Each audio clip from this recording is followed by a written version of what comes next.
And I guess, there's some people who over there in Maryland right now are wondering, District 3, what does that cover? Who is in District 3? Who is not in District 3? And because before we started the show, Ali over here, and they were trying to figure out what are the boundaries. So maybe you could tell us District 3 covers what, and if you guys were affected by the recent, not demarcation, what's the word? Redistricting that happened, that actually changed. It changed certain I guess districts, like, because it happened to Thomas where it was District 6, now it's District 8. Also known as gerrymandering. Oh, that's the word. Maybe you could Okay. educate the Marylanders who are listening. Okay. So, and Ali and I spoke about this. I think the best way for someone to know where they live and what district they are is to go to Maryland Elect, MD Elect. And also you could just go to the Maryland election board, and it'll tell you where you are. You put in your address and find that out. That is the best way to know where you are. Mm-hmm. There's always going to be redistricting.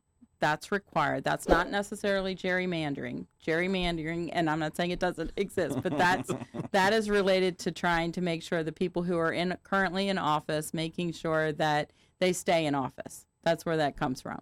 But the redistricting is very important and is set up since, dawn of time of setting up the country. Every 10 years we have a census and we look at the numbers.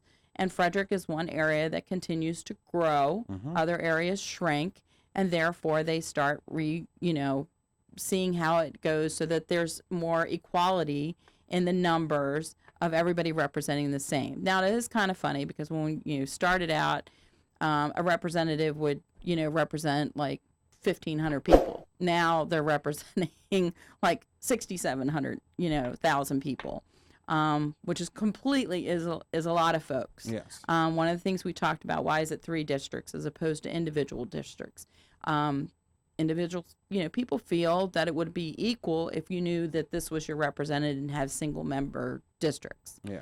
But it wasn't supported by everyone in the General Assembly, so therefore we still have our 3-member district, which plays into Frederick and District 3.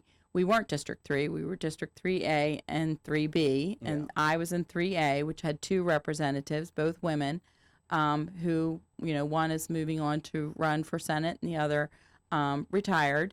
And then there was 3B, and which is not uncommon, is when the reason they get split up is when one party has, doesn't have the dominant, then they'll split it. There's your gerrymander.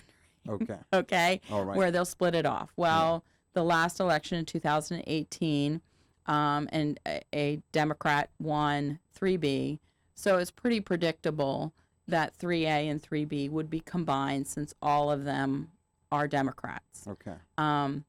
But then what they also did is it's not completely just a perfect mesh. They didn't just say, like you were looking at, they did shave off part of B, 3B, so it is a little bit smaller.